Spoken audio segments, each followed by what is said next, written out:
Welcome to the Nate KG podcast, a show dedicated to exploring the nuances of jump rope, where I talk with jumpers of all skill levels, backgrounds, and fitness goals. This episode of the podcast is a little bit different than the others. A while back, I did a random Instagram live, and my friend Bav jumped onto the live with me.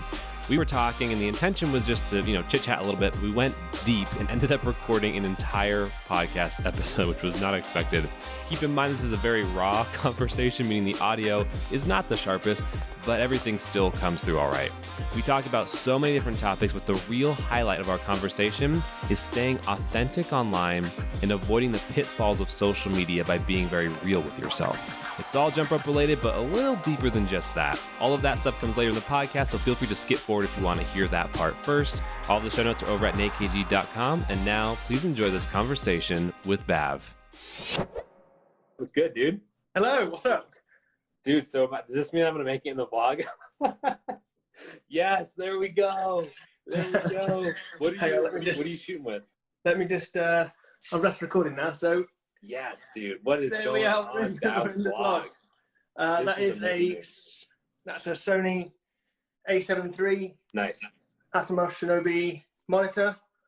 Nice. Aperture light and thingy. Dude, do you do like photo or video professionally? You just got that camera and all that stuff? Yeah, it's kind of, well, I've been doing YouTube for a while, like unsuccessfully for years. I've just kind of been interested in it. Nice. So before this, I had a Canon G7X.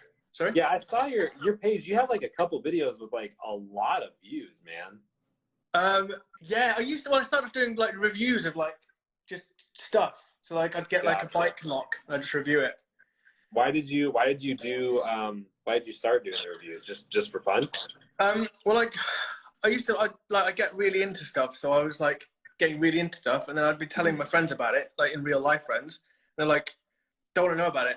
Don't care how much you know about this. You're like, somebody needs to know what I have to say. Tell someone who cares. So then I did, which is just like YouTube. I don't even think they care. But I'll tell you, the comments on some reviews are, if you get a review wrong, people hate you for it. They'll destroy you. You're like, dude, listen, I was just trying to have a little bit of fun here, but thanks for raining on my parade. Yeah, man. That is funny stuff, man. That's cool. What are you doing in the vlog today? I think I still can't jump, so I'm just gonna do some backwards EB heel catches. Backwards EB swings and EB. Dude, do those swings combos, man. I have a couple weeks of swings combos where you don't. Mate, your combos. I've got my saves. My Instagram saves are basically your combos. That I don't even know at this point. I don't even know why I bother saving them. Like, dude, well, check this out. This is about to make things a lot easier. Chris has been spoiling this all over the place, so I'm gonna spoil it for everyone right now. Chris is really smart. Obviously, we all know that. He took all my combos and organized them in a website framework. So I've duplicated that. So we both, on each of our websites, have all of my combinations, all 200 plus of them, organized. It's not live yet, but it's about to be. So that will make it a lot easier to navigate through them, man. Well, actually, so I don't know if you spotted, one of the things I've been doing on my channel is I'll take like a trick. So the other day I did a Kruger, and I'll just basically, I'll put Chris's, in that case, it was Chris's tutorial slow-mo. Gotcha. And I would just basically dissect it and try and learn it, and then just catalog my learning journey. Yeah. So I want to try and do that with more stuff like Selena's like raps and stuff, because there's just so much. Because Selena's awesome. Yeah, and it's like what you were saying in your podcast, like the resource out there at the moment which is like free, is incredible. Yeah. And I think you were saying that, the rate that people have been learning recently is a result of the quality of the like, information that's there available. It's absolutely right. Yeah. Absolutely right. Yeah, man, it's getting crazy, right? There is so much more now than there was when I was learning. That is for sure. Yeah. When I was learning, there was like 20 to 50 videos total that were worth watching. And then like you would download that and just play it frame by frame, which you obviously are already doing like the Chris's stuff, like you get that. It was that same thing, except for back then, you were like, for me, I was like hoping Lee would like post something new. I didn't know about his Facebook at the time. Facebook was where it was popping. I didn't know, so I never saw that stuff. But like, I was like hoping he would post, or like Dylan Plummer would post, or like just Billy Willie. I was like waiting for them to post something so I could like have something. And now it's just like every single day. Yeah, no, exactly. Yeah, dude. Yeah, because I think I was listening to your podcast with Alicia today, and we both saw the same video of Kaylee and Nick Woodard in that nice. swimming pool thing. Yeah. But it's true, there was probably not a huge amount of jump rope content, even at the start of this year, right? Maybe, I don't know. You mean, are you saying there's not a lot this year, or like before this year? Oh yeah, there's definitely. Well, actually, I don't actually know. Literally, I've only been interested in like 6 months, so 8 months. Right. No, yeah, it's been interesting because like I would say the past 3 to 5 years ish, there's been a lot more of a flood of information related to jump rope, but like not necessarily the jump rope we're all used to, right? And there's, I think over the past 5, I'm gonna call it like 5 to 7 years, there's been a lot more width, right? So different pockets of jump rope, but there's not been a lot that links them. And even there's definitely a lot more information period on jump rope now, but I think that there's still not a lot. I think a lot of the information kind of sticks within certain pockets. Does that make sense? Like it's kind of like that. This is for boxers. This is for only like competitive freestyle. This is for general fitness people who don't know about the rest of the culture, right? And I think it's only now we're starting to see things start to bridge out, right? And match or kind of connect all these different pieces. But even the connecting pieces, I think, are still very limited. But I think we still have a lot more than we used to of all these different pockets. I mean, especially within like the enthusiast and competitive realm, there's the most there's ever been. There's a lot of competitors that are making good content now. Like Yana is someone who's like always crushing it, both with like hilarity and also like actual jump rope videos. But then there's also this the competitive and the enthusiast realm are really, really close together. Really close together because of just the style is very, very similar. Alessandro says not a lot of valuable info, a lot of improvised advice, even if the skill a lot of people sell in their programs. Yeah, I would also agree with that.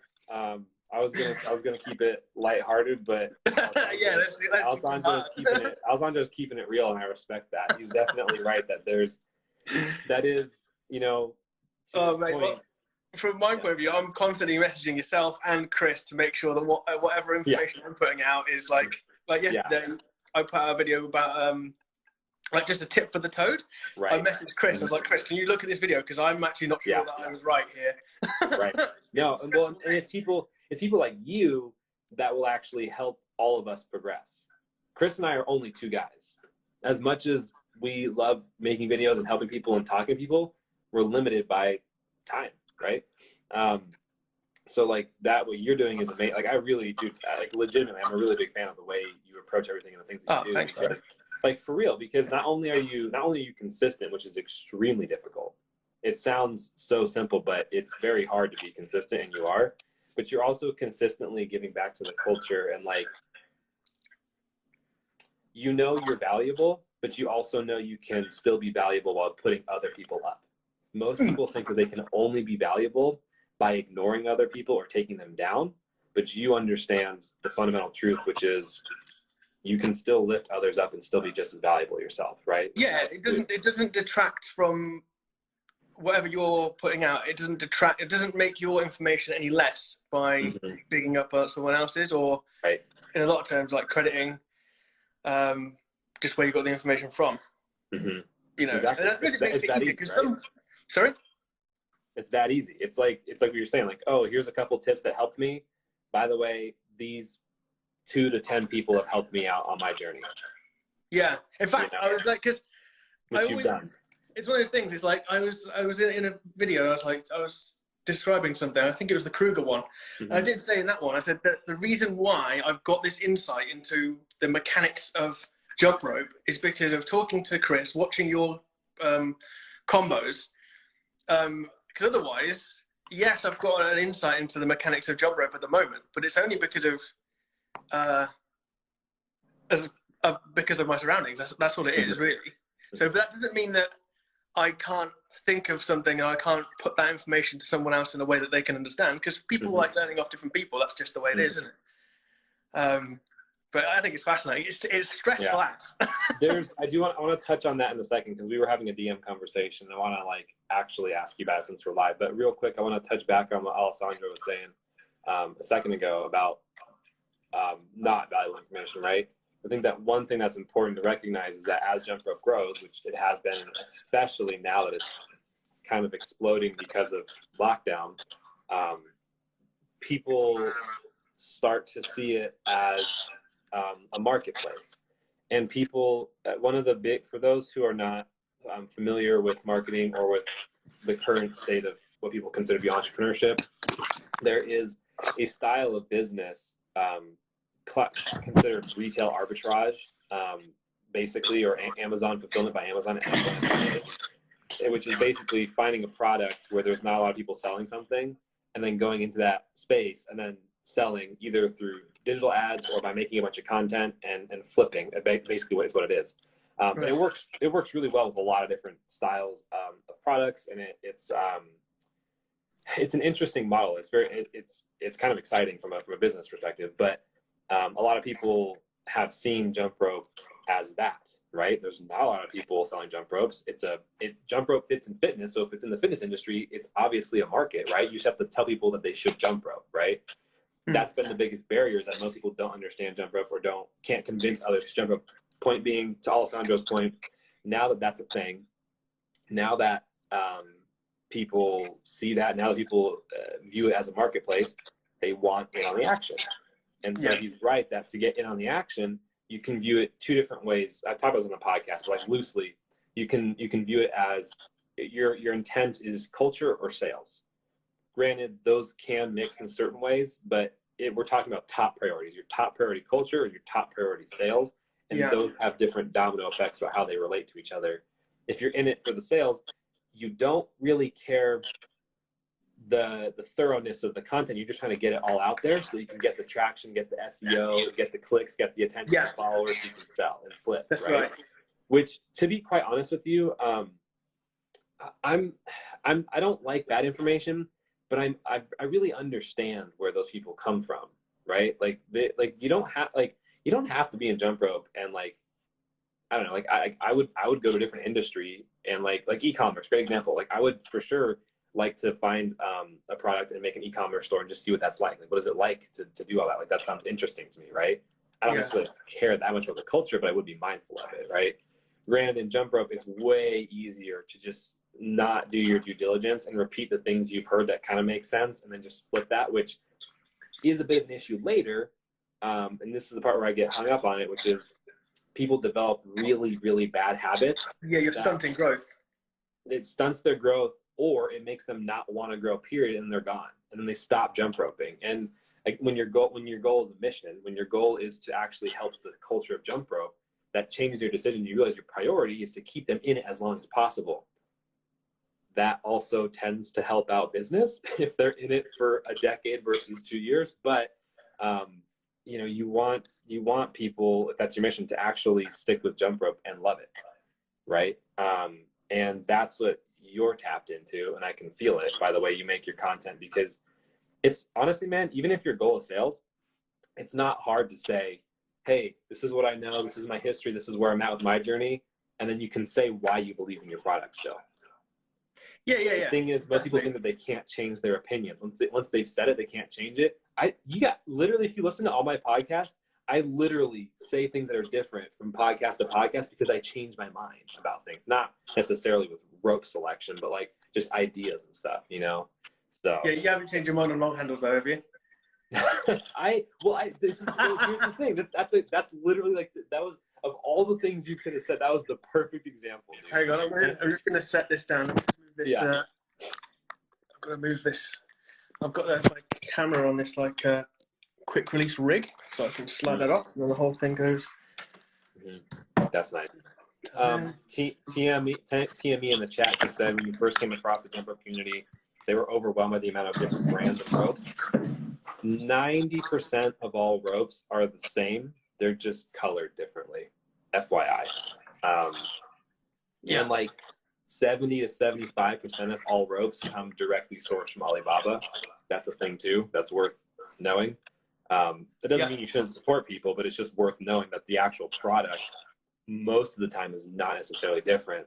That's why I only talk about 1 or 2 different brands, right? Because those are the ones that I believe to be actually unique. Anyway, without getting on a big spiel about that, it's funny you brought up the long handle versus the short handle, because I used to use long handles almost exclusively, and I competed for many years with long handles. I loved them, and I still do, right?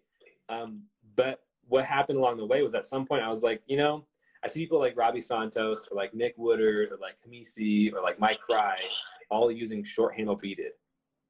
Why are they using that? Because it's harder. And then in my mind, and I think this is common in the jump rope, in the competitive jump rope space, but in my mind it was like, oh, like if you get really, really good, you use a short handle beaded. And I was like, what? Why is that like the case? And so I was like, let's just try it. So I forced myself to use it for a while, and then I realized like it's really comfortable, and I just personally liked it.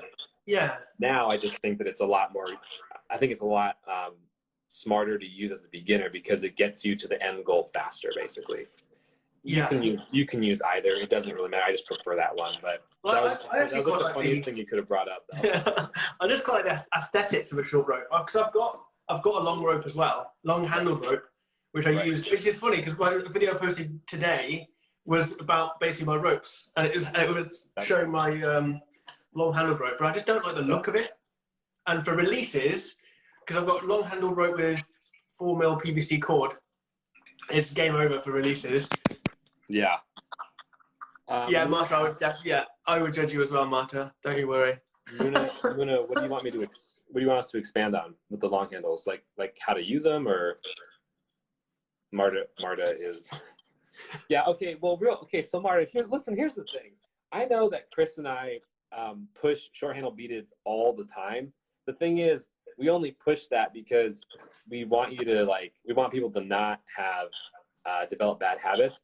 But you don't have to only use short handle beaded, especially someone like you, Marta, who really understands how to use a rope and has rope awareness. You can use whatever you want. Muna, you tried long handles for the first time last week, and I can't tell how I feel about it. Maybe because it makes some tricks easier. Yeah. So, Muna, this is a great point. What do you got there? Show you this. Is that Chris's rope? Yeah, I've badgered him, and he's giving me some black stickers. Nice. I'm just very proud of that. Yeah, so Muna is asking a good question here, and remind me in a second, I want to ask you about our DM conversation, and I don't want to forget that. But so Dex said long handles are for cheaters, joking, or am I? So Muna, this is kind of the thing, is that with long handles, you have more space, so your arms don't have to move as far to execute most crossing skills or swing skills and stuff. Very useful, really great in competition. The thing is, a lot of times with long handles, because you have that extra space, you kind of deck is being funny, but it's easy to cheat it. And what happens is if you're learning on that, sometimes a lot of people will learn and not realize their arm has to go all the way over to execute a cross because they physically don't need to. They've got an extra 6 inches or so to do the cross, right? So when they go back to short handles, they don't know what it feels like to bring their arms all the way over, and then that trips them up and they're stuck.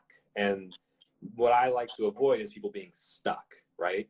But you can learn really well on a long handle, and you can still learn all the things the right way on a long handle, but I tend to see people learning the right principles and the right movements faster with short handles. It's not impossible with long handles, but short handle usually it makes you do it right, because if you don't, there's no tolerance, there's no extra room, you're just gonna get hit, and so it kind of forces you to learn. So that's kind of the deal. Muna, for you, knowing your style, knowing the way you jump, you really understand ropes. I can tell that you know how to move a jump rope properly. So it's do both. Ultimately, the goal is that everyone should be versatile. You should be able to pick up any rope and do more or less what you want with it, and then choose a rope based on the style you like, not default into something because you don't know how to do the other thing. Yeah. What do you think about that? Absolutely. Yeah, you're crushing that as well. Because I found that with the toad, like when I was on one side, it was catching on my shin quite a lot. And I realized when I was doing, because I obviously did tricks on both sides, that the difference was with my right hand, I was using more articulation. Is that right? With my left, I wasn't. Yeah. So with my left hand under my leg, it was when I was getting tricked, and my right, I wasn't.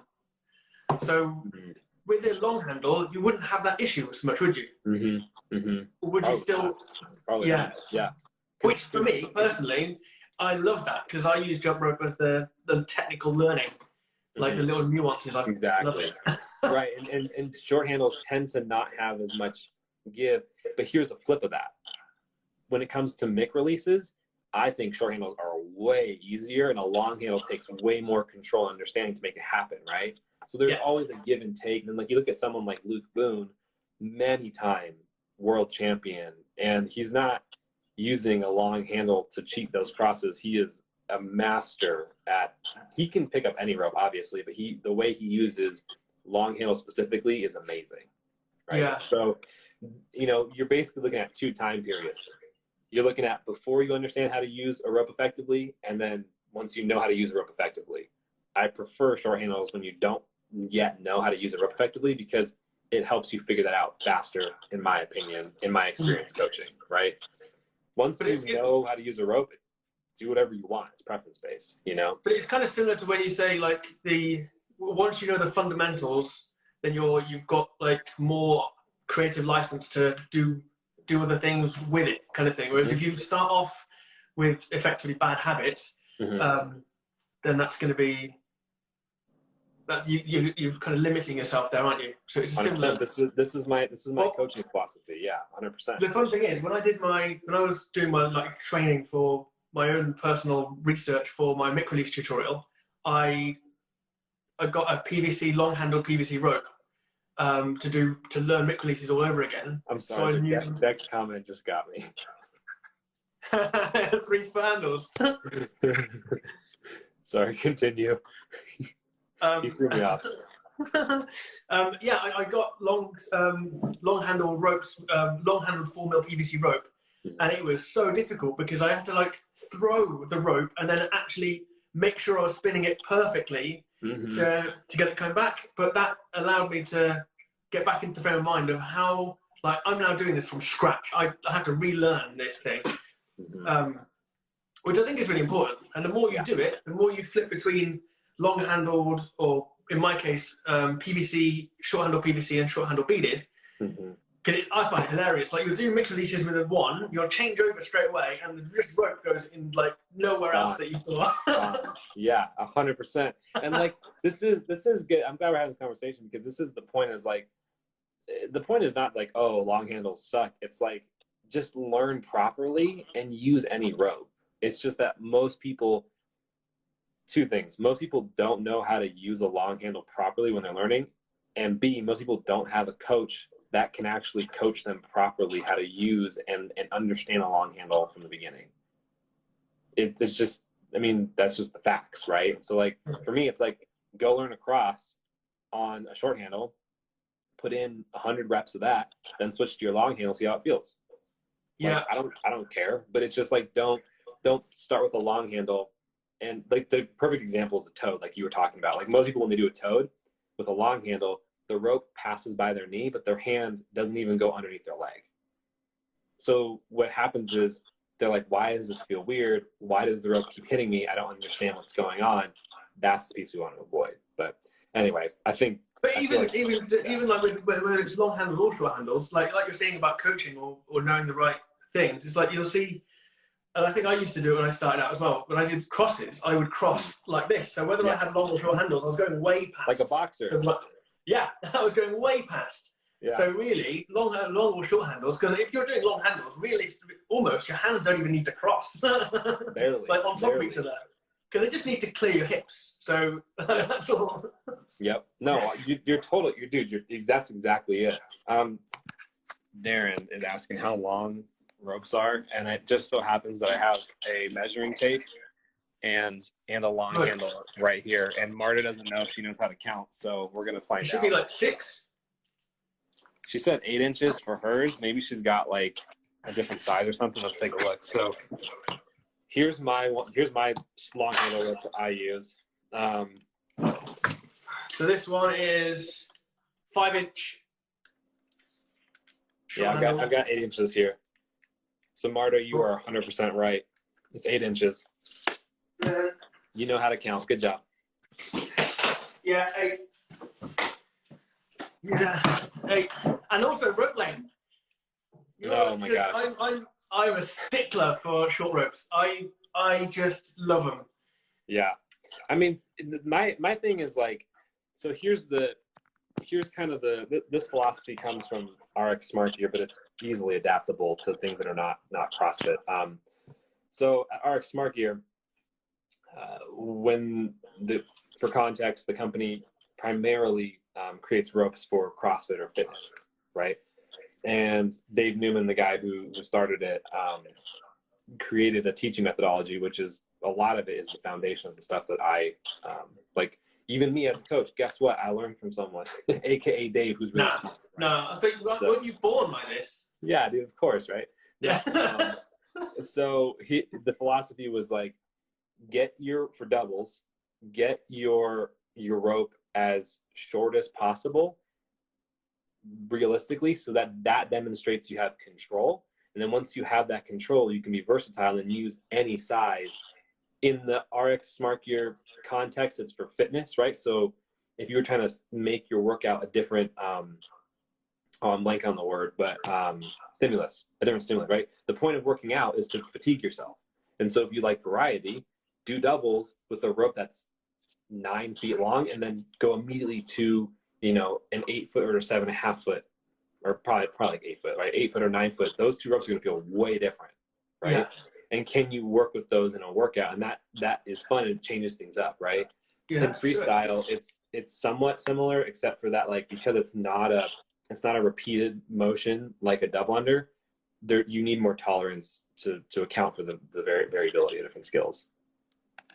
Yeah. And it's just different style too. What's that? Yeah, but you're right. Actually, I should get another rope that's longer.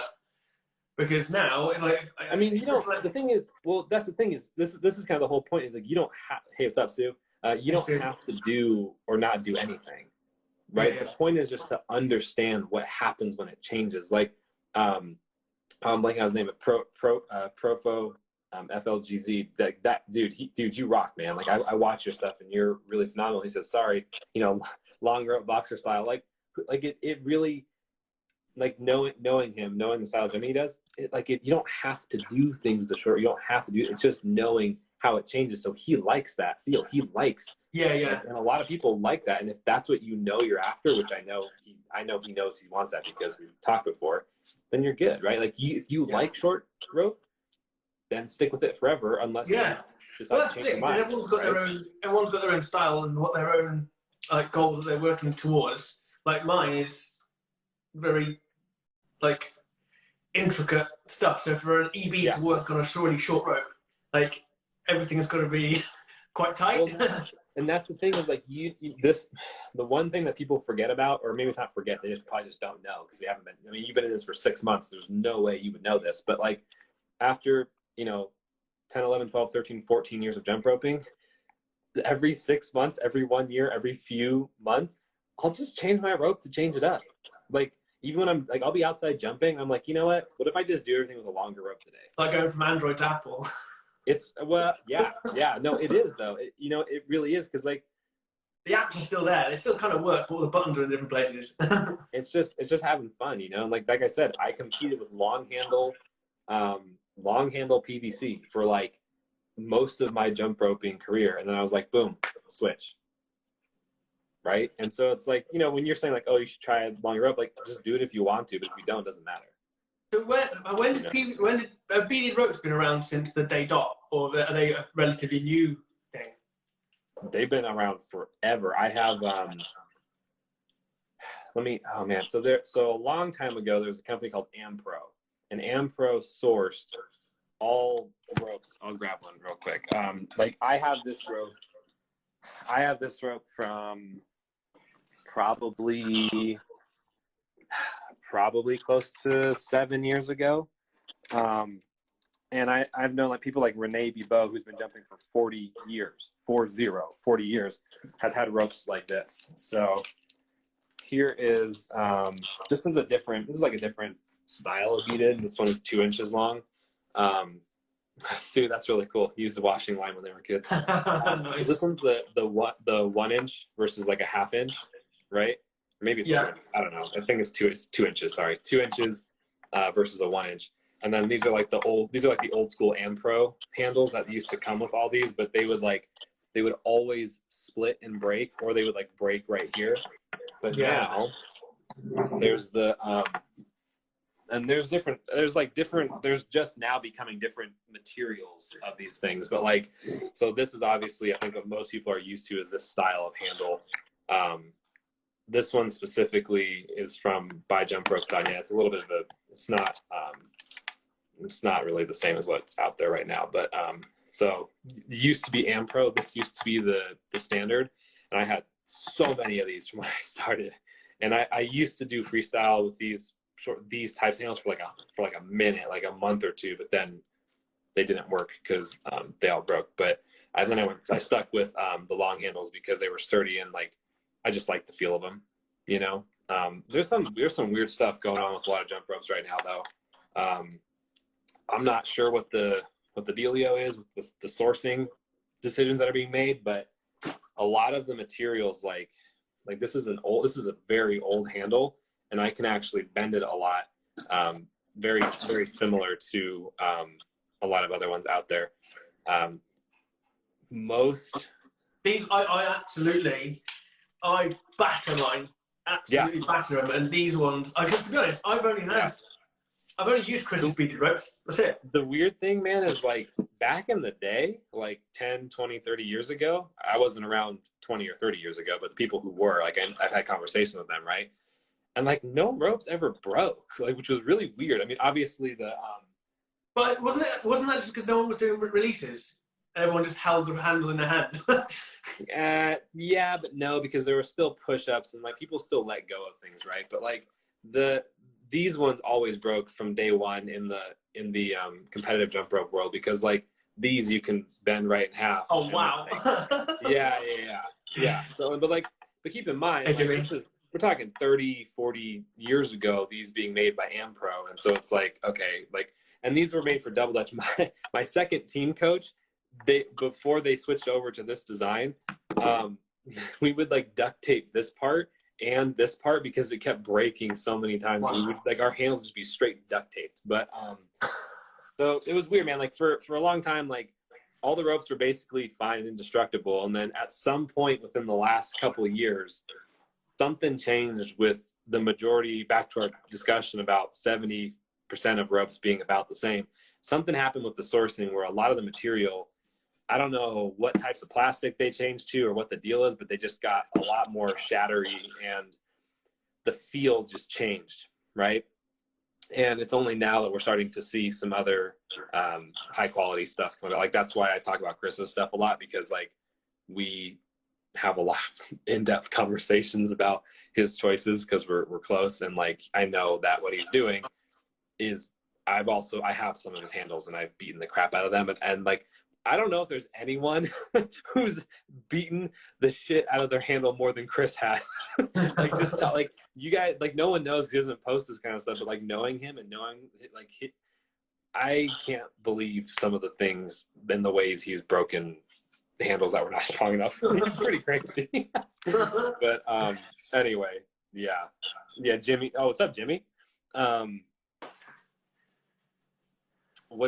Jimmy, explain the twine is also. Oh yeah. The right. Like that's the thing, is what I personally feel is that a lot of companies have been like, yeah, whatever, it's just a jump rope, whatever is cheapest, let's put it onto the rope. Whereas, well, yeah, that's worked, right? What's that? That's worked because that's worked for them in the past. Like, they weren't expecting this year. Like, yeah, but like what's weird is like in the past, the stuff that they defaulted to was like really good. Like my yellow and blue rope has like a nylon or whatever coordinate that I've not seen anywhere else, and that's from like 7 years ago, right? And it's held up 7 years. Like it's obviously here and there kind of it's dirty, right? But like it hasn't broken, and I've put it through the ringer. So yeah, but anyway, I want to we were chatting in DM a little bit. Do you have a personal training certification? Nope. No. Dude, you should get one. I'm gonna look into it. Yeah. I've never really thought about it, to be honest. Well, you were asking me about something coaching related, or something, right?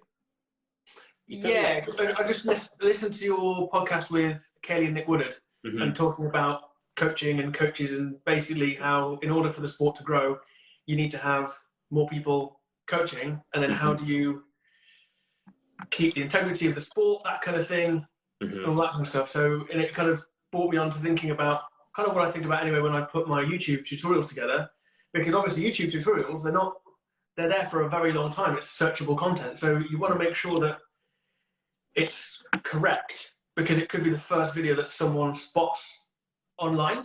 And my message to you was mainly just like that I'm interested in kind of having more of an in-depth understanding of jump rope in general, so that when I'm putting these things together, I'm not having a massive panic attack and like messaging Chris and you go, this is right, so this is wrong. No, well, first of all, it's amazing that.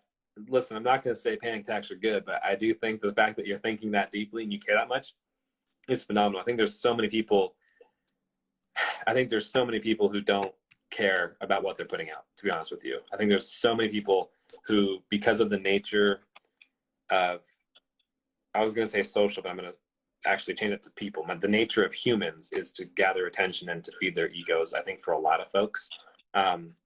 And social just kind of inflates that a little bit. And so people don't care, or people just need to they might need to make money, or they might decide to make money through certain avenues. So their goal of sales outweighs that goal of the mission, like we were talking about before, right? And so they just, for whatever reason, for malintent or just for not caring, either way, they just don't want to be thorough, right? And I think that the fact that you do want to be thorough already, you can feel it, man. You can feel it when someone actually cares, right? I get that from you. But I think your way to avoid like, oh no, is this the right thing, right? All you have to do, you've heard me say this before, all you have to do at the beginning of your video, listen guys, I'm going to give you some tips on the toad. I'm not like a professional or anything. Like I haven't done this for that long, but like there are some things that have helped me. There are certain things that I think I understand, or things that I feel when I'm doing the toad that I think might be valuable for you, right? But mind, they're not necessarily the be all end all. So you should definitely keep searching for other information as well, and pick and choose what works for you. That's a perfect statement. And and that's what I tried to do. Like with my last one, I was like, this is not a tutorial. This is just my tip on something very small. Right. Actually, in a video the other day, when I was going through Chris's, I was like, this is not a tutorial. If you need to, go look at the thingy. Chris does coaching, get coached by him, whatever. But it's kind of what you're saying earlier, that you can change your mind. So maybe fast forward 2-3 years, I might be in a position where I am a coach, or I can coach people. That video is still going to stay up and still going to remain there, because doesn't detract. You don't have to be an expert day one. So I'm always curious when somebody says that they've never been coached, or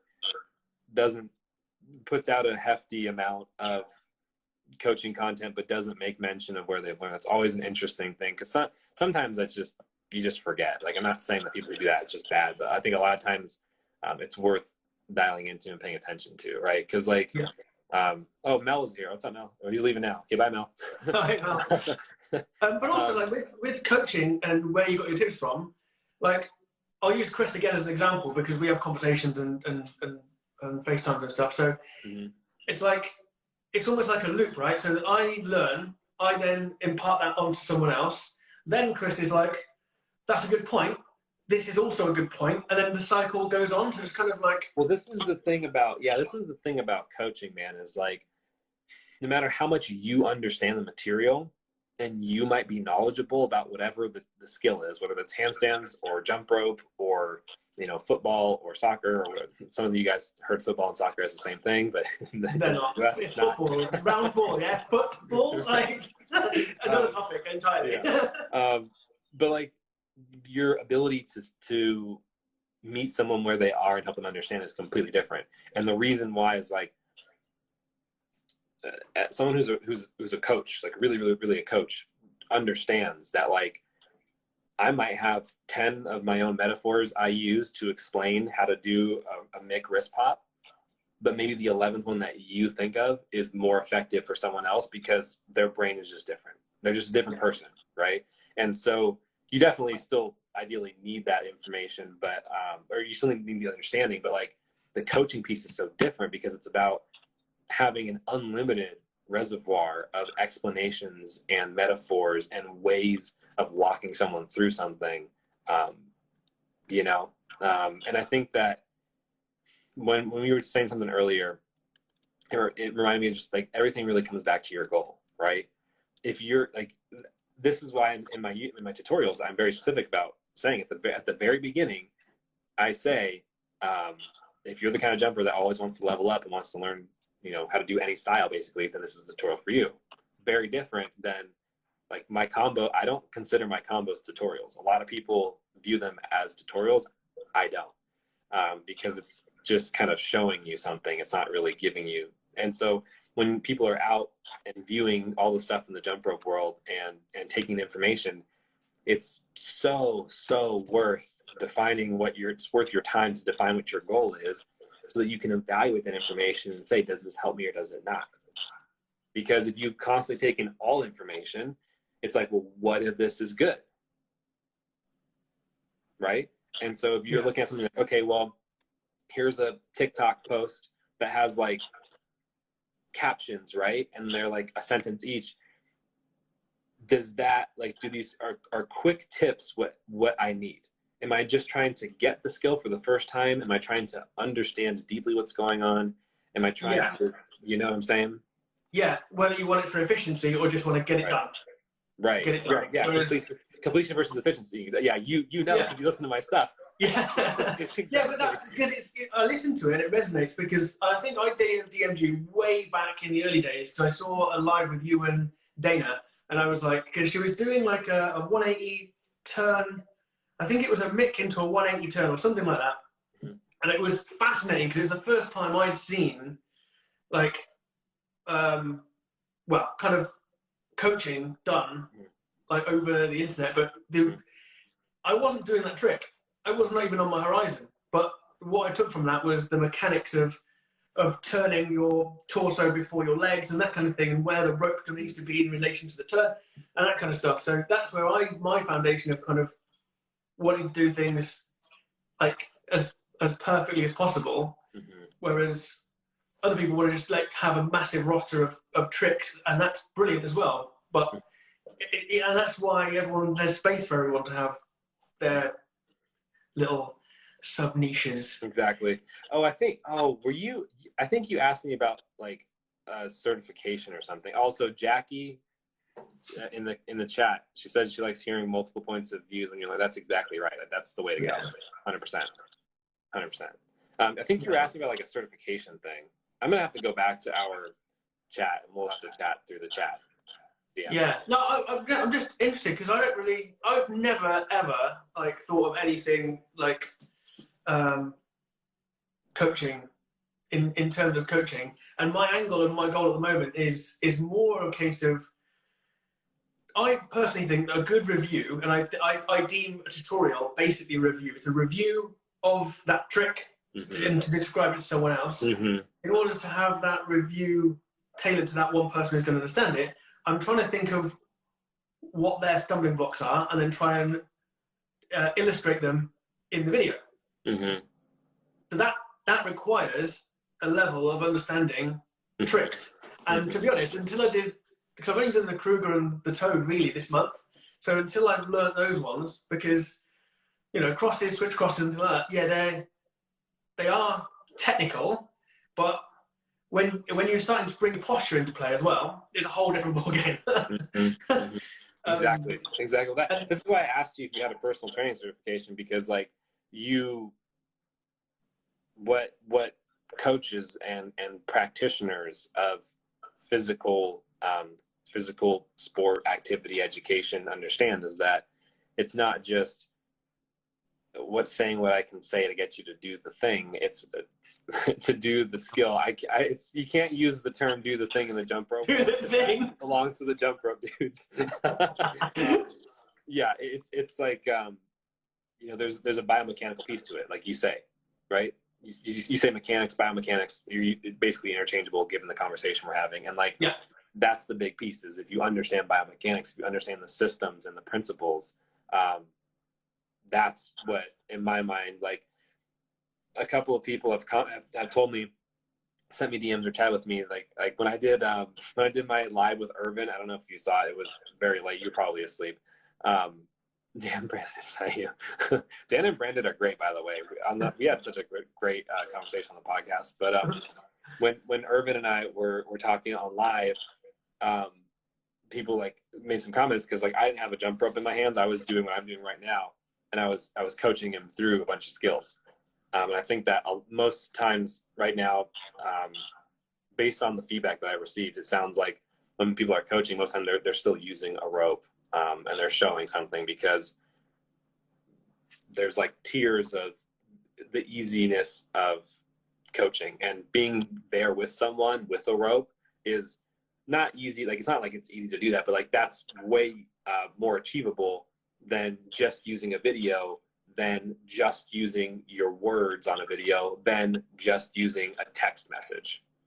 Right. And so there's these different layers, and like, people were commenting that like I wasn't using rope, I was just using my words the way I am right now, and he was able to learn and unlock things. And I think that, you know, your ability, our discussion we're having, from your ability to have the perspective to look at biomechanics, that piece in my mind is the piece that unlocks the ability to then coach without needing the tool.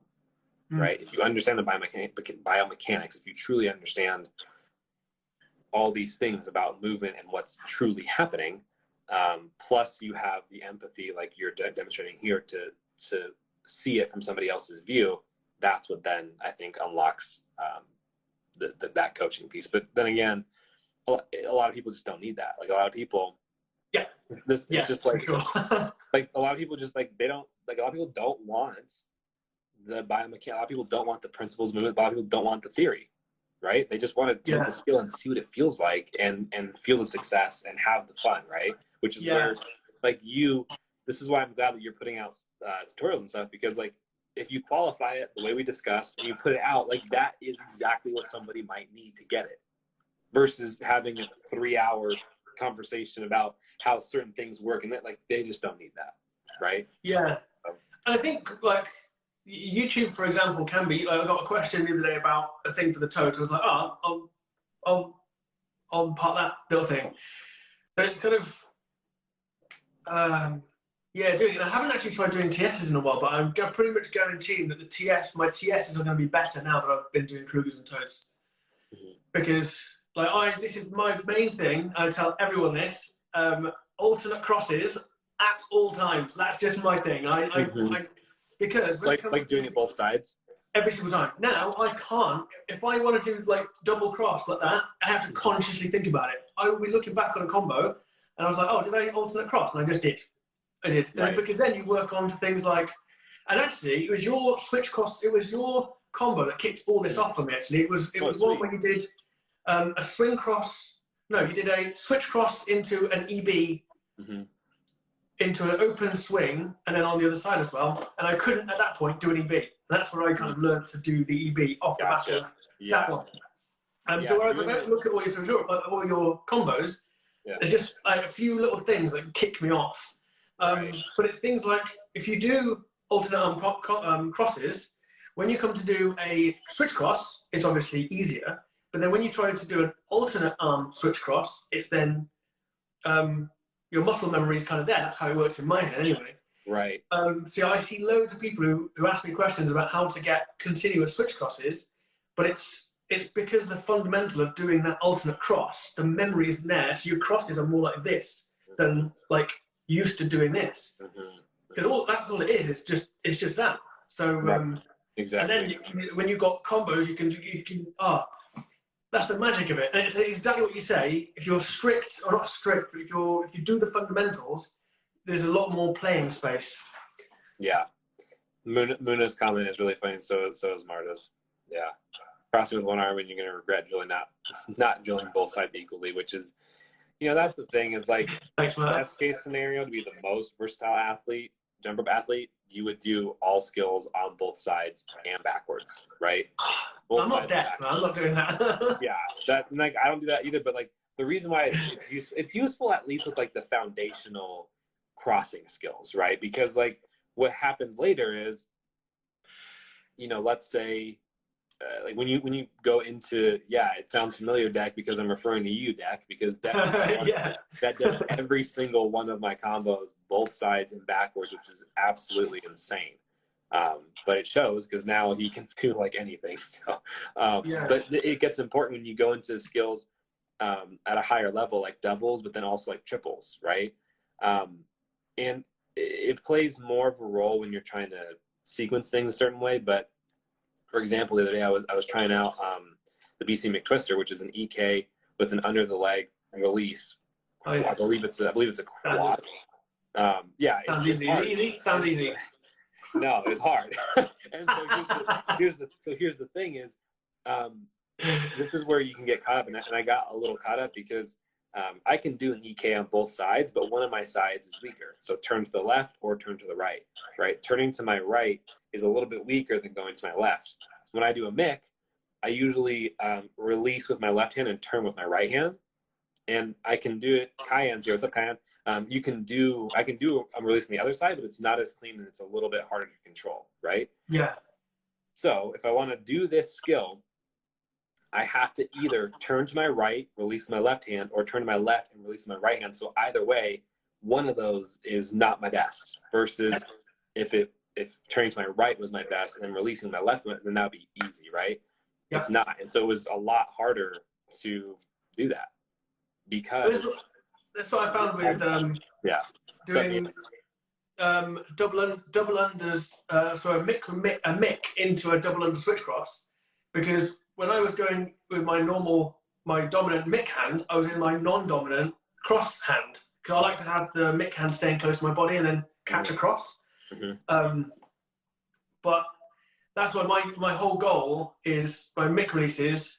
I'd love it if people did know which one was my dominant side. Mm-hmm. But if I look at my videos, because I watch my own videos a lot to see like what I'm doing, and the biggest thing, my right-handed mick release is kind of my hand is basically just doing this, and then like a little up at the end. But my left is still kind of articulating, but my forearm is going up more. Right. But that's where I love it. It's that kind of tiny, incrementally. 100%. Like that's the right way to do it is to watch that video and look back. And you're right. It's ideally, no one can see the difference, and that's kind of the goal, right? Kayan's asking how do you switch Krugers, switch Toads. Those are hard, man. And the reason why it's so hard is you have to come out of the skill and then change your positioning and go back into it. But you can't do it. Normally it's a full revolution, but you can only do it when the rope's in front of you. So you have a very narrow amount of time where both your leg needs to move out of the way and your hands need to work at the same time and then switch into it. Kyan, you can just send me some video. We can talk specifics because it really depends on exactly what your form looks like. But yeah. Because at the moment, I was like, basically, I was just looking for some content to put on YouTube. I was like, I'll just go on Chris's website, I'll pick a trick, and I'll just do it. Yes. I picked a T-toad. That's hard. Yeah. Hard. I was like, one session, Instagram, unlocked Instagram, sound nice, catchy title, it'll do. I'm on part 2 now. Yeah. Part 3 is coming up when my knee recovers. Nice. That's funny. It's that makes sense, man. That's cool. What's your filming schedule like? Editing. Sorry? Like what is your like filming and editing schedule like? I'm curious. So I normally film, like now it gets dark, and so I film in the evening. So at the moment it's 10 to 10. I haven't filmed yet. But today's going to be super short anyway. And then I will typically try and get all the cuts done. And then I'd like to try and at least find the track in the evening, and then I'll finish off in the morning. Or if I can, I like to get it done and dusted and uploaded to YouTube by midnight or 1. And then I can just, like, the next day I can just think about what else I want to talk about or do. Because I've tried to make it like an ongoing conversation. So as I learn things, because also I can look back. Dude, what you're doing is amazing. You're gonna love this in a year, because you're gonna look back at everything that you've done. You're gonna love it in 10 years when you look back and see all the stuff that you were saying and thinking about and doing. Like, dude, this is like an amazing time capsule for you. Like, you have no idea. Like, speaking as somebody who did post 10 years ago, and I can go watch, like, here's something crazy. 10 years ago, literally, I posted a video called like jump rope challenge or something like that, and it was geared towards putting out a general prompt to challenge other jumpers to submit a video to basically make it be like a virtual workshop, because I couldn't go to all the camps and workshops. So I was like, what if we all send in a video and we can all learn from each other virtually? That's kind of crazy, because that's what we do all the time. Yeah. Yeah. Over MSN Right? Messenger, was that? Yeah, no, seriously. So like, it's really cool to go look back in that and like see like, oh, like Dylan or Jacob sent a video in, or Billy sent a video in, and like we were all talking then. I'm like, oh, this is, or like Adam Jernberg, like we were talking too, like, oh, this is really cool to see us 10 years ago doing this, right? And like, I wasn't consistent with it, and it only lasted like a couple of weeks, but like, it's still really dope to go look back and like, oh, that's really cool, right? And like, that's what you're doing for you now, except for you're trapping all of your thoughts and the way you're thinking about this now. And you're going to be like, not only are you going to have a video of where your skills are at, so be proud of your skill increase over time, but it'll be super cool to like go back and view it. And then knowing you, it sounds like in 5-10 years time, you're going to be doing jump rope coaching to some degree, because you're really into it, right? So you'll be able to go back, and your perspective will be like, dude, for all you people that want to be jump rope coaches, or like for all you people that are putting out tutorials, check this out. Here's what I was thinking then, here's what I was doing then, and here's how it's changed or evolved or stayed the same over these 5-10 years. Like, that's so sick, dude. So that's like, what you're doing is so valuable. Like Oracle level stuff. Mark, what do you say? Awesome, yeah. How do you find time for all that while still working? It is tricky. It is tricky, but I try to plan as much as possible in my head first. So, and the thing is, it takes time. So I've been doing daily vlogs now for like 3 months nearly, like over 60, 70 days daily. And at the start, my first vlog took, like, I think 14 hours to do. So you imagine filming all that, getting it done, and I had to post it that day. Slowly, incrementally, it came down from 14 to 10, 10 to 8, stuck at 8-7 hours for a long time. Now they're kind of getting back down to like the 4 to 3 hour mark. Sometimes if I'm doing a tutorial, it'll take me 10 hours because I want to get all the sound engineering done properly. But yeah, but now I'm like, right, I'm going to be able to do... The daily vlog thing is so hard to do. People don't understand. Like, no, people don't understand. Is it two or 3 years ago, I did an experiment for myself, which was daily vlogging, not jump rope, just my normal life. Jump rope isn't normal life, but whatever. And I posted it to like a fake account somewhere just to have it accountable and have some people see it. And there's like only like 5 or 6 people who actually can see it. But it was like 70 days in a row, 70 and some change.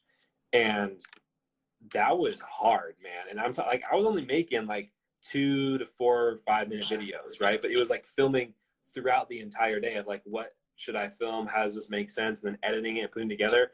It is hard, but it is so good to do, because those 70 videos sucked. And now that makes it a lot easier for me to make things now, because I'm not you get this, you're not overthinking it as much. You're just like, okay, I need to get it done. What are we doing here? Let's go. You know? Yeah, and normally if I overthink it, or I set myself a target, it's gone. Not doing it. It's just immediately. I've this year alone, I've filmed 3 terabytes of footage, and I've only started doing Instagram, my YouTube, like what 2 months ago, 2-3 months ago. So yeah, it's a lot of work, but it's one of those things that the more you do it, the more that, like when I'm out, you'll turn the camera on and before you'd film for like that 30-second clip, you actually film 5 minutes and you pick a 30 seconds out, then that takes time to go through that. After a while, you switch the camera on, you've got your 30 seconds, and then you're basically just putting it all together, slapping a track over it, putting some color grading on, and just uploading the fucker. I was doing so well. I've been trying so hard not to swear. Your process is like so different than mine for the vlogs, though. Like for the vlogs, I literally am like, "What's my general subject?" And I'm like, "Oh, let's talk about this." And I just turn the camera on, and then I just ramble. And the file is usually like 8 to 14 minutes long, and I just go through and just cut it out. Like I like your style better because you actually are getting those little snippets that you need. Obviously, I'm sure some don't go exactly how you plan, but like mostly the snippets that you need. Don't get me wrong. I'm still. Don't get me wrong. I'm still like when I'm. So like now when I'm doing I've just got a little notebook, so I'll just write down some bullet points so I know I keep myself on track, because otherwise I'll just go off on a mad tangent. But again, the more you do it, the more you're watching the edit back, the more you're like, well, that was mental. Why are you talking about that?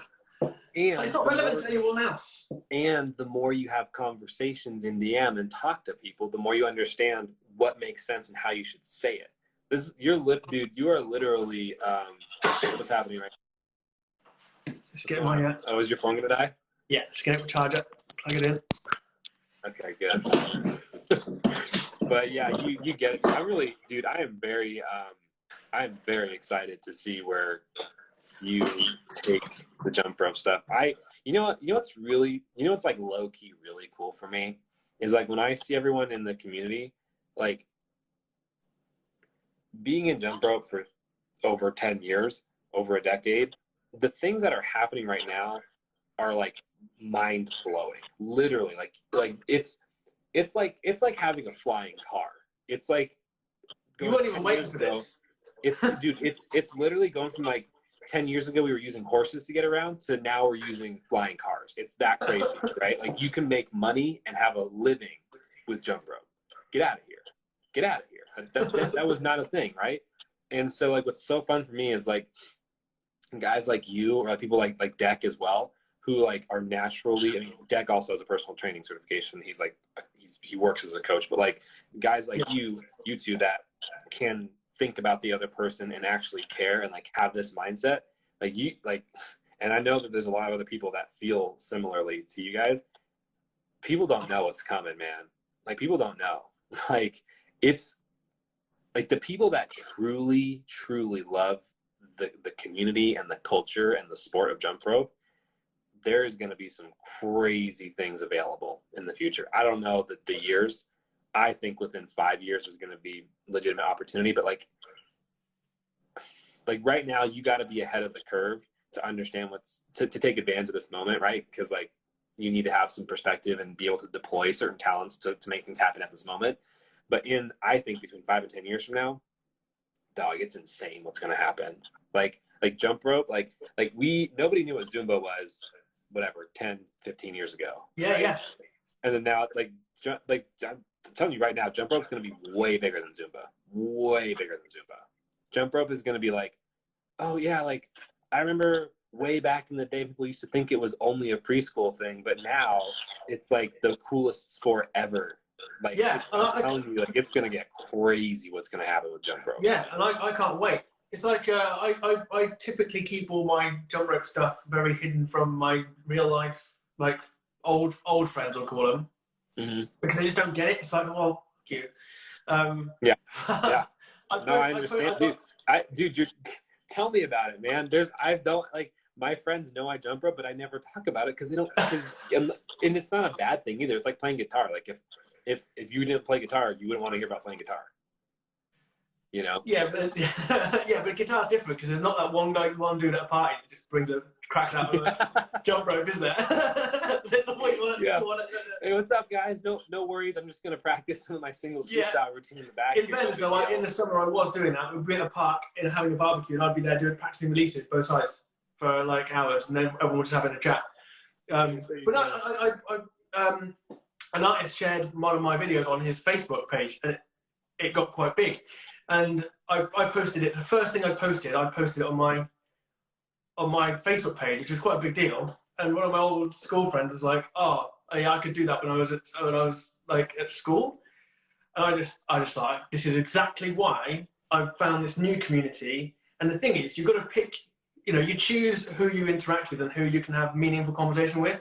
And there's a whole community online on YouTube, Instagram, and now as we move out of lockdown into the real life. Just go 2-footed into that and just kind of ignore the. Well, the cool thing is that the in-person community did exist before lockdown. What's that? Before lockdown? I know. I'm just messing with you. Yeah. No, but dude, you're right, man. You're right. Mm-hmm. That's just the way it is. But I just think it's like the best thing. I honestly don't know what I'd be doing if I wasn't like practicing. Well, probably watching more TV. I don't watch TV at all. Yeah. So you know what's one thing that I'm really hot on right now this is like the perfect time. Everyone that's in jump rope right now is on the forefront of jump rope, period. Whether you want to be or not, you are. Right? So I get a lot of DMs from a lot of different people with a lot of different subjects all the time, right? A lot of times most times it's really positive, but a lot of times there are messages about things that bug people or are not so good, because it doesn't matter what the community is. Every community has people that either bug each other or don't have the community's best interests at heart. It's just how it's going to go. It happens in powerlifting. It happens in bodybuilding. It happens in CrossFit. It happens in whatever element. It happens in, things as non-exercising as like programming, right? Or like physics or academia. It doesn't matter. People like that show up in every corner. The difference is that everyone right now is defining the status quo. Everyone that shows up today is actively helping to shape it. And I've had a lot of conversations with people who say to me, they'll like articulate something that's bugging them, and then that conversation will lead up to like, oh, and we just need you to talk about this more, or we just need you, like you and Chris to talk about this more. But check this out. That person just told me that they had that conversation with like 5 other people. Okay, well, if those 5 people each have between 500 and 2,000 followers, right? We know that Instagram is automatically going to give them a greater percentage of reach for their followers, right? So each of those 5 people discuss the things that they want to discuss, right? In a kind way. No, I'm not talking about being mad and being like, I'm really mad. Just being nice, right? Having a thoughtful discussion, right? If you have that thoughtful discussion on your story once a week, twice a week, once a month, all of a sudden, those 5 people can hit, 500 people each, right? Times 5 is 2,500. They have. I'm not talking about likes or views. I'm talking about people meaningful change. Right. That's 2,500 people touched and legitimately reached and engaged in the conversation, versus, I might post one thing and maybe 3,000 will see it, but did they really sit with it? Probably not. No, and also there's probably only a couple hundred that did. But doing it the way that you said is actually the way that you have a cultural change, because it's almost like a reassurance, because at some point at the beginning, if you have a thought that goes against the grain, it's very difficult to kind of get that to gain traction. But after that, you need that kind of pack mentality to kind of make it more accessible for people who just kind of have those opinions to kind of speak up, and then that kind of snowballs. So you're absolutely right. But yeah, and the thing is, and as much as I see a lot of positivity, there's going to be negativity everywhere. And I think that right now, what's happening with social and with most things, not most things, but with social, people think that when there's something negative, but they don't have the power to change it. And so then they leave.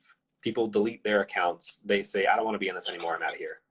So rather than doing that, you can not only choose your space, like social is not happening to you. You can choose 99% of what you see every day, right? So it's up to you to sculpt your space, your digital space, right? In addition to that, you can be somebody who talks about real subjects. And I'm not gonna bullshit anyone. Like, you might not get the likes or the follows for that. Speaking truth and facts is not gonna get you vanity metrics. It's just not. You're not gonna be trendy for that. But what you will do is actually connect with humans. And the more we verbalize the positivity, the more we verbalize the actual pieces of jump rope culture, kindness, altruism, and collaboration, the more we discuss those things and share the things that are positive, the people who are doing it right over and over. Why do you think I share like Nick and Selena and other people so often and post? Because they're doing, and that's just 2 examples, right? But they're doing amazing work, and I push that stuff out of there. If everybody else does that, okay, you might not have X many followers, but if you do it repeatedly, you'll hit those people over and over and actually have real conversations. So if I hit one person, that one person hits 2, and each of those hit 4, like it's math, and it's exponential, right? So and it's interesting because I've had this, and that's what with the going back to the YouTube channel again, is that I don't want to pigeonhole myself as one particular thing. That's why, I've got in my bio, I've got jump rope, but it's not in my title or my name. My name hasn't changed because, 3 or 4 weeks from now, I might be doing something completely different. I might be doing weightlifting or something else. But everything's transferable. You never know what you're going to be doing. But that's why on my YouTube the other day, I talked about mental health, for example, and how social media is great, but also there is a lot of mental conditioning to be done if you're going to spend a lot of time on social media, and especially when you're using it as a metric. I would take everything you just said and simplify it to one thing, and that is, if you have insecurity, it's a bad place to be. Yeah. Period. And if you understand social media literacy, if you spend time understanding what the platform is, if you spend time understanding yourself and understand that you have value outside of other people's opinions, but you yourself believe in yourself, and you know how to work with everyone's got insecurity, but if you know how to work with your insecurities, then it's a lot easier to spend more time there. But if you have any sort of legit insecurity that you are having a hard time dealing with, social media will eat you up because it's like alcohol and money. Alcohol and money only make you more of who you already are. Yeah. True. Oh yeah, for sure. So social does the exact same thing. It's not that social is objectively one way, this way or that way, but if you're hurting inside and you go out into the digital realm, it's not gonna fix it, and if anything, it's gonna exacerbate it, right? Yeah. So, And especially because up until like this lockdown or whatever, I never really used Instagram. It was kind of like I just used to dump a load of like just pictures that once every 4 weeks. Right. So it's this weird kind of juxtaposition where Instagram is, on the one hand, a lifeline to the outside world and a community, but also it comes with it the baggage and the kind of, looking at the views and likes and all this kind of stuff, and then you do, and you just get into a hole, don't you? But to be honest with you, the views and the likes are, if you understand social, if you understand what this is, it's not an issue. This is why social media literacy is so important to me. What does a like or a view give you? It tells you people who watched it. It's on you if you interpret that as self-worth. Yes, no, exactly. But I think that does need, that's something that needs to be talked about, because I think it does affect a lot of people. But I wasn't gonna post this live, so I was just doing it for fun. But I think I'm gonna post it now. and the title is just gonna be like, skip to the last 5 minutes. but you're right, dude. Like, people, this is why I'm a jump rope guy, but then I talk about social media literacy. that's why I don't know if this term exists anywhere else. It came up in my head, but I'm sure it's somewhere else. People say something different, but like, it's important, dude, because like, it's including myself for a very long time. It took me a while to make the shift. People think this is all happening to them. It's not. It's not. If we all stop being on Instagram, what does it become? Nothing. It's a shell. It's a shell. All it is a bunch of binary ones and zeros in a computer on a server. That's all it is, right? And so the thing is, man, like, if you don't like something, change it. Unfollow that person, right? Don't look at the posts. Stop. When you post something, don't do it because you think someone else will give you a like. Do it because you want to share something and have a conversation with someone, right? Yeah, no, yeah, precisely. Or be really aware of the fact that, you know what? I've actually been doing all of this for self-validation, and I actually kind of feel shitty about myself. And that's real. That happens. And you know what? There's nothing wrong with feeling that way. Like, this is like how things go. But rather than being like, oh, like, I hate Instagram, or like, oh, this person sucks. It's like, no. Just chill out for a second. Yeah, it's your relationship with it. Understand that, to your point about mindfulness and mental health, like, understand that maybe there is something that's really bugging you. Maybe somebody else does really bug you. Maybe there is something that is an issue. Rather than being immediately reactive, just pause, understand what's going on, look at it for what it is, and be like, okay, someone else is making me mad. There's this thing happening. I wish I had more likes. Okay, that's a lot of stuff. What can I do about these things, right? So, and that's a way, way, way, way, way deeper conversation that would take like a long time to get through. But yeah.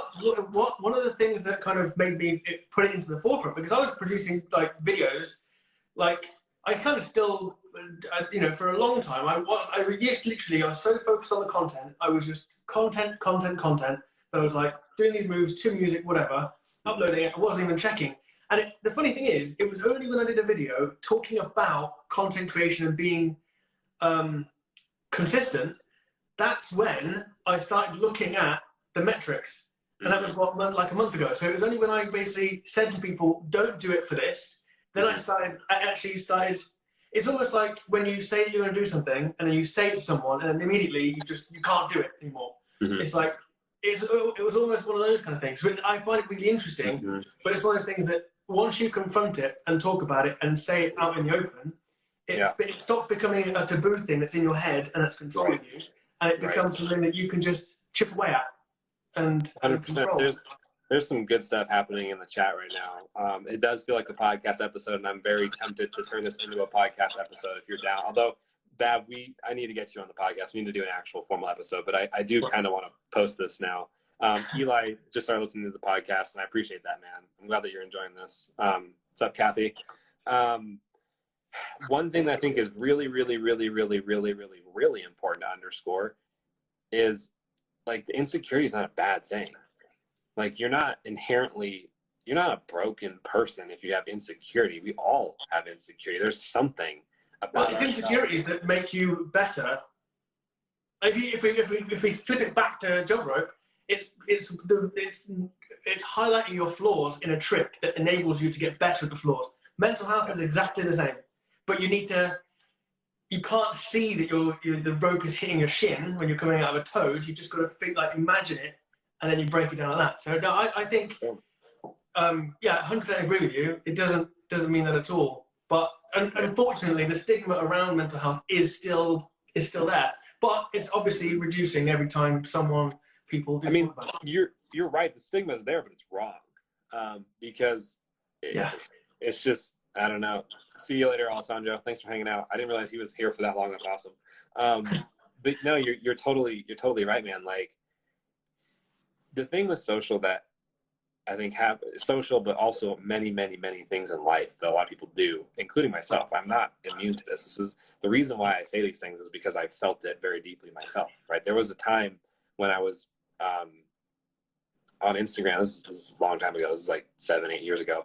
Like, I was on there and I was starting to feel kind of weird about Instagram. I was like, oh, I kind of feel shitty because I didn't get any likes and other people have more followers and complaining, right?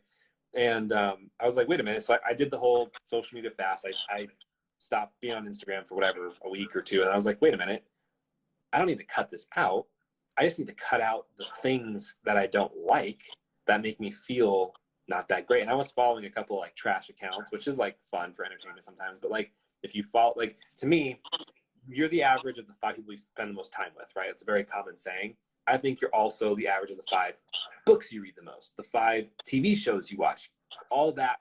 You're the average of the 5 most common content things you consume, well, right? You're a product of your immediate environment, be it online or in person.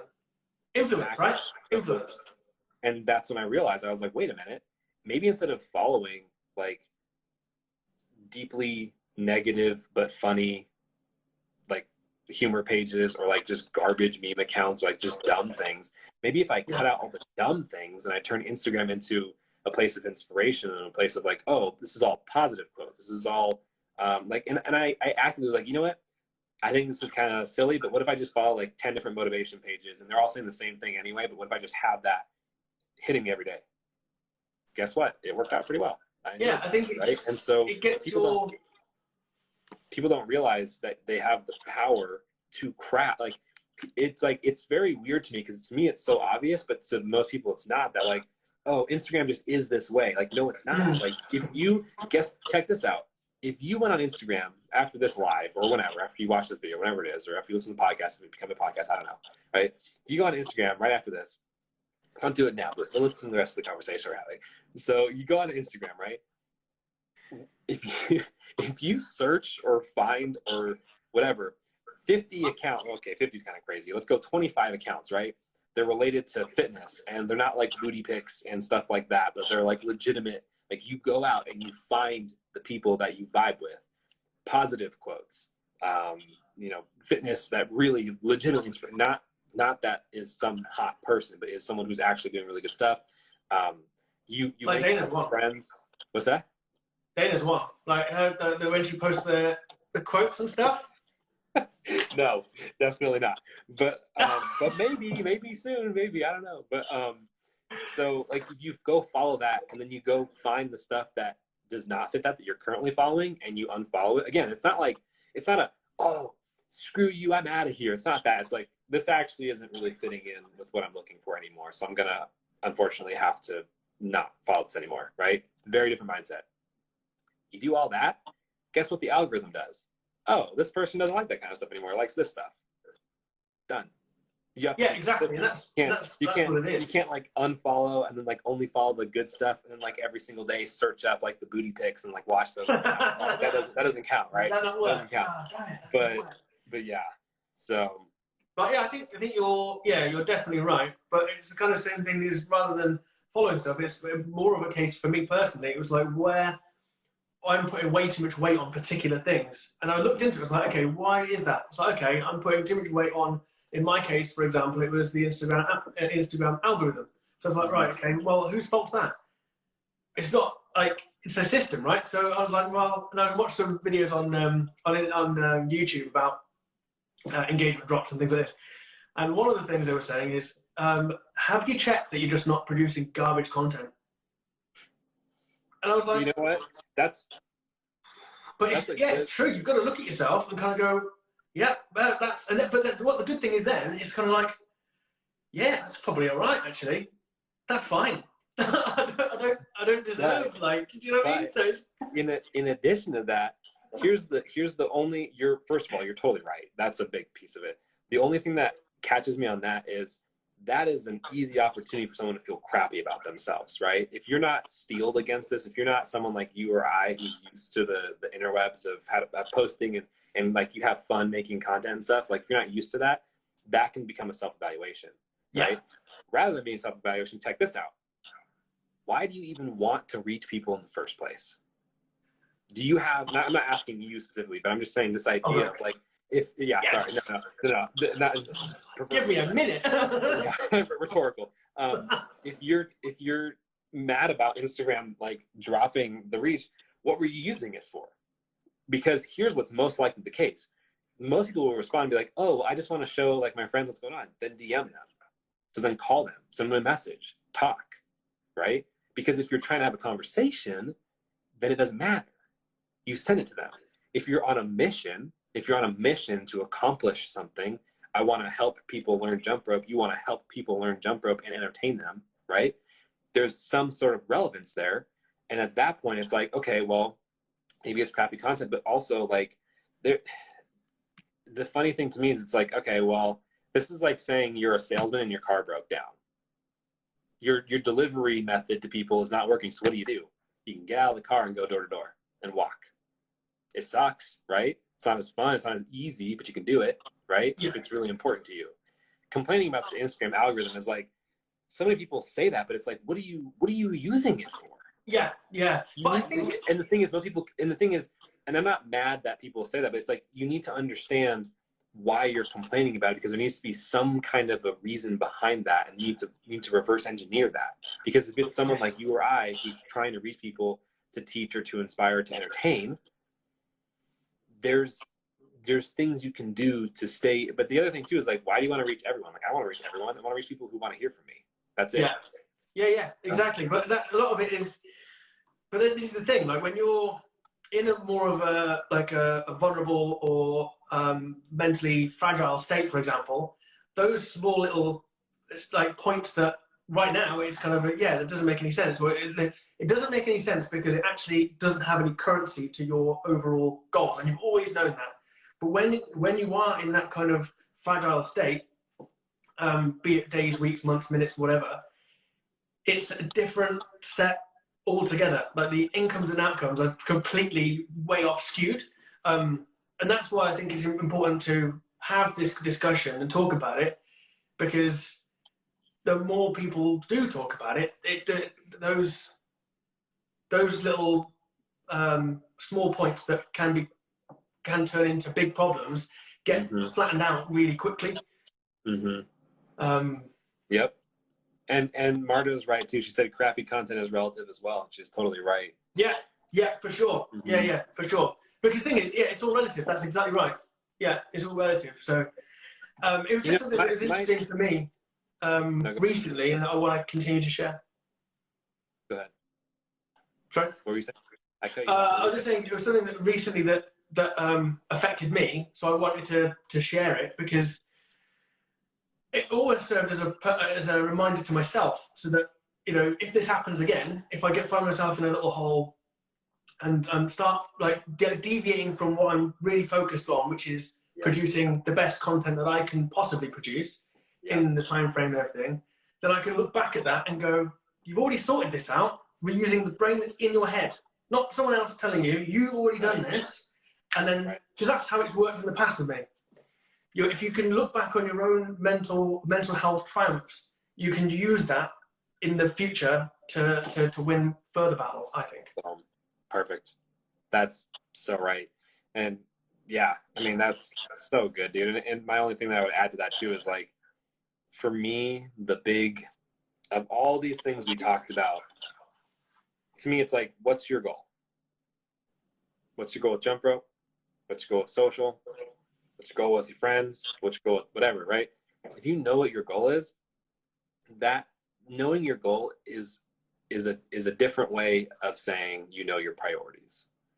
And once you have that set, everything else gets a lot easier. But you got to be brutally honest, right? There's a lot of people, to your point, who, like, you're very open about this stuff, and I can tell you're a very self-aware guy, and you're moving forward, and you're trying to always better yourself every day, which is awesome and incredible.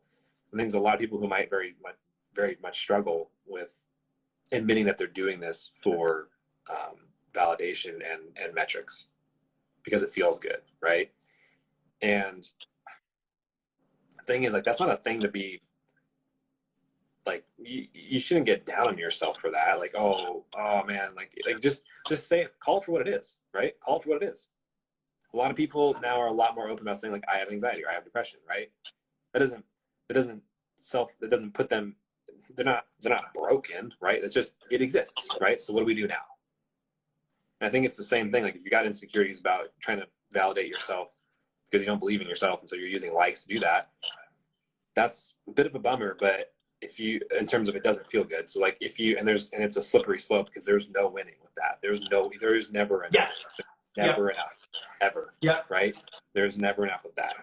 And so if you call it what it is, it really it's honestly really freeing, because you're like, all right, cool. Like, I'm doing this for the likes. To be honest with you, a lot of the times, like, looking at my posts, I'm like, damn, I have almost 13,000 followers and I got only 200 likes. Dude, this sucks.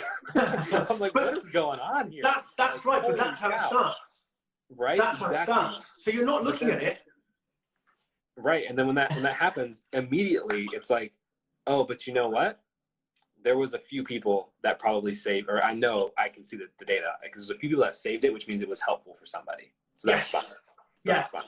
Right? Yeah, exactly. So because that backs up to my goal. My goal is I'm on a mission to help people learn to jump rope, to help bridge the gap of knowledge for jump rope, and to provide full context to the sport and to connect people, right? So if somebody got connected, I'm good. Right? And this if something totally failed, like, honestly, man, some of those posts I did for the podcast got like 400 views. That is a bad thing, because I'm not like reaching anyone. So then it's like, okay, how do we fix this? What can I do? How can I change it? You'll notice a lot of my posts, especially with the podcast ones, they're different. They change, they adjust, because the goal is not to be trendy or to be like the most famous guy. The goal is, how can I get this thing to the most amount of people as possible so that it helps them? Yeah, exactly. And it was when I did a live, actually, it was after Kathy's live, which is an amazing live. And then I just thought, I'm going to pop on and do a live. And there was a kid called Ethan who wanted to show me his backwards mick. And I came on. Is this Ethan Jumps? Is this Ethan Jumps? No, it's like Is he a younger kid? Yeah, little E something. Little E. Okay. And yeah, he came on and showed me it. And I was like, this is amazing. Like, this is someone who's literally watching me doing stuff. And I'm like, why am I getting bogged down by other stuff, which was never there in the first place? So it's a problem that I've created for myself, perhaps out of nowhere.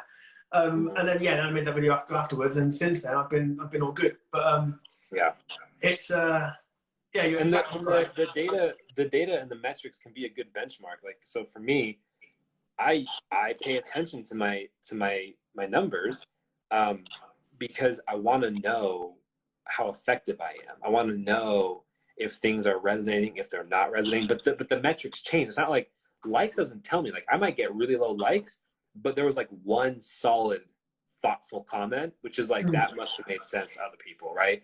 But the likes, the trends over time is like, okay, I can see certain things are growing. I can see, like, for me, a big piece of my goal is to reach. I believe that given the skill sets that I have, I should be trying my hardest to reach the most amount of people as possible. I should be trying to share my knowledge with people, right? So seeing some kind of a growth is useful for me to make sure that I'm more or less in the right space of reaching people, right? And when it drops, which it does, right? Backing up and answering the question why helps me either change something or adjust something, or be aware that sometimes things just drop for no reason. It just happens, right? Yeah, so, exactly. Deck. Yeah, you should learn some TikTok shuffles. Deck is getting salty up in this, or get spicy up in this comment section. But I think it's something that's real, and it's widespread across not just this corner of Instagram that we occupy. It's all over the shop, and it's just one of those things. It just exists. Susan brought up that the addictive behavior of social media is a certain. It's definitely come a massive concern once the social dilemma dropped and became public.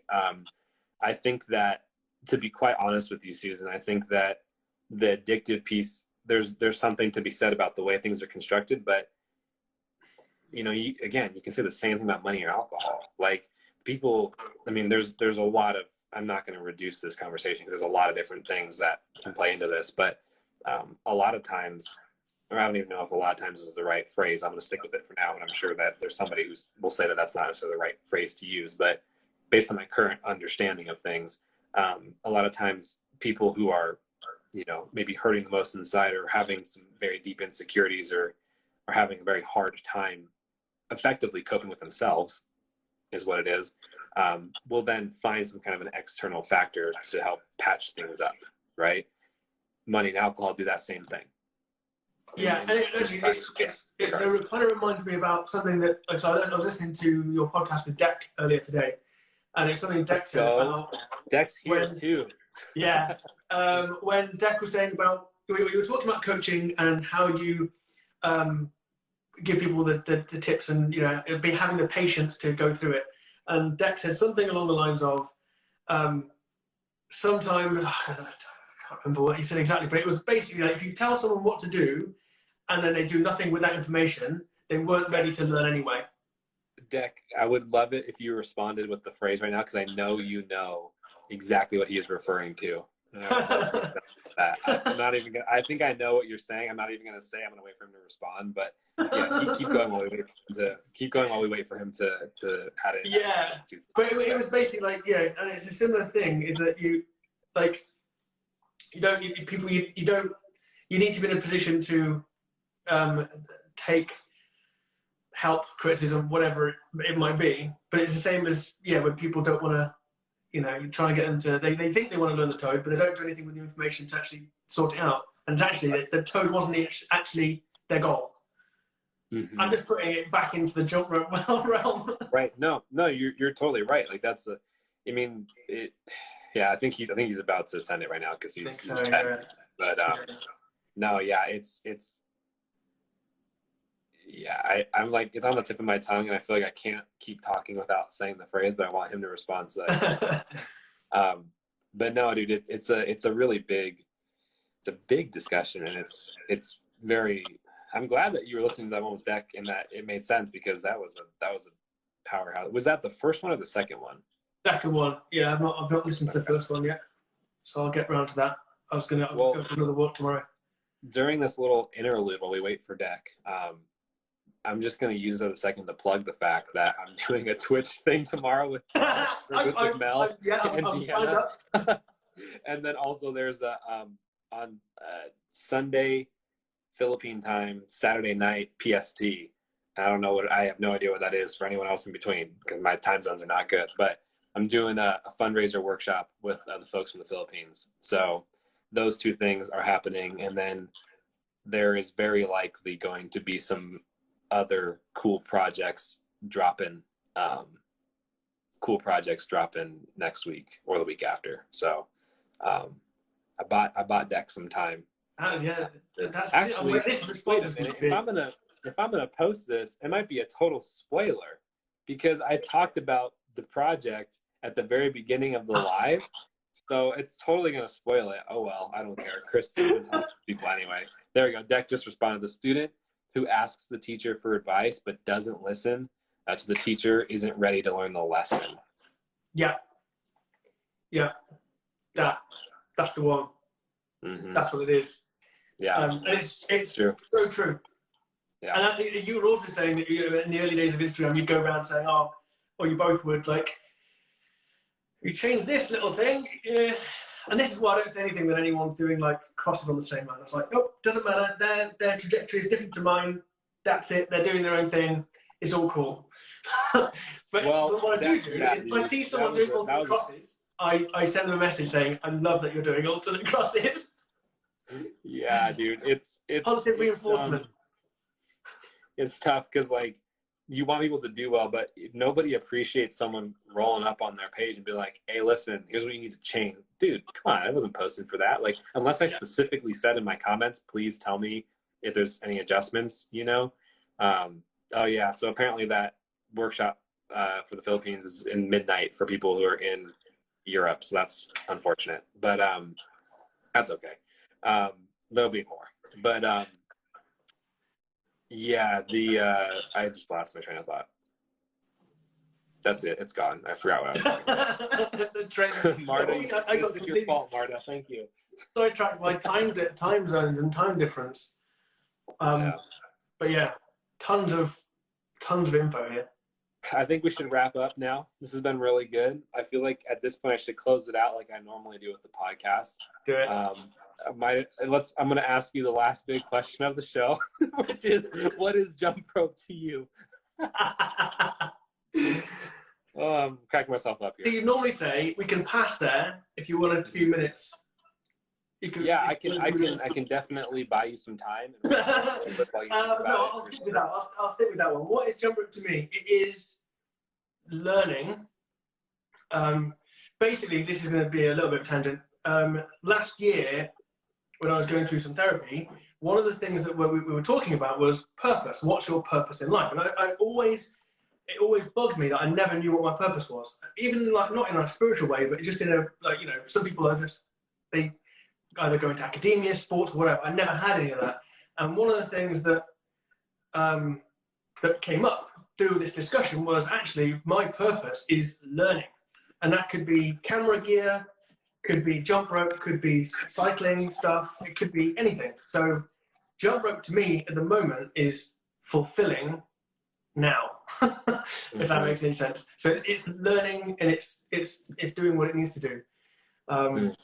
But I appreciate it because it could stick around for a while, it could be fleeting, but I just appreciate it for what it is, which is incredible. I think it'll be as long lasting as you want it to be. When you say you're trying to find, did you genuinely expect to have your purpose locked down early in life? Not so much locked down. It wasn't something that I early really. In life, man. If you're not 60, I consider you early in life. Yeah, but it's one of those ones where I just needed to kind of figure out what it was, or what are my goals? Because up until then, my goals were shifting and changing all the time. But it's like what you said, do you do camera stuff professionally? No, but I go into it like a professional. And everything that I do when it comes to camera gear, cycling, jump rope, I try to be as good as I possibly can with whatever I'm interested in. So yeah, now it's jump rope. Next couple of weeks' time or months' time, it could be, I don't know, a specific type of pasta. My Instagram channel might be like, I don't know, a pasta tour of Northern Italy or something. I don't know. Stick with, dude. I hope for everyone who's watching this and for the jump rope community's sake, you should stick with jump rope because we can use guys like you around. I hope you stay around, dude. I mean, if you like eating pasta too, you should, but like just don't stop jumping. Just don't stop jumping. Yeah. No, cool. Yeah. I didn't answer the question, but yeah. It totally does. And I didn't realize that we were going to have a podcast just now, but that was really fun. So. Yeah, dude. Thanks for taking the time, and I definitely want to be respectful of your time. Let you get back to your day or night. This is so cool. Yeah, sweet, dude. All right, man. I'm gonna close this out. I'm gonna post this up. Apparently, this is gonna be a massive spoiler for the fact that I have that website thing coming out for the combos, but whatever. It is what it is. Chris is gonna hit me up and be like, dude, I thought you were gonna surprise people. I'm like, yeah, but I didn't realize I was gonna have such a phenomenal conversation with Bav, so it is what it is. So that's what happens. Cool. All right, well, I'm gonna film a fucking video. I'm gonna film. Dude, you're good. You're good. Should I bleep that in the podcast or should I cut it out? Which one would you like? Neither. Leave it in. Raw. All right, sweet. Let's do it. Raw. Do it live. Nice. All right, man. Thank you to everyone who hung out. That was a very consistent live. So thank you everyone who was hanging out and watching and listening to us chat. And also Bab, we need to have like a formal podcast too. I'll send you a DM. I love that. And sometime in the next couple of days, I'll send you a DM. We'll figure out a time to have like a legit, normal sit down podcast. Yeah. So I love it. Awesome. Cool. All right, dude. I will see you later. Everyone else, I will see you. And I'll post. Thanks, everyone. All right. Bye. Bye. Hey, real quick, before you leave, hold on a second. It would really, really be helpful to me and to the sport of jump rope at large. I know, big goal, right? It'd be really helpful if you sent this podcast to somebody else. And I know that whatever, Nate, stop annoying me. I already listened to the podcast. I'm good. No, but listen, if you send it to somebody, I'm getting crazy here. If you send this to somebody, it really does help get the word out about jump rope. It helps people get this information. It helps people learn all of the things that you just heard. So I would really, really appreciate it if you could send this to somebody. All right, that is it. That's my little hyper and rant. I hope you have a great rest of your day, night, lunch, dinner, wherever you are in the world. All right, see ya.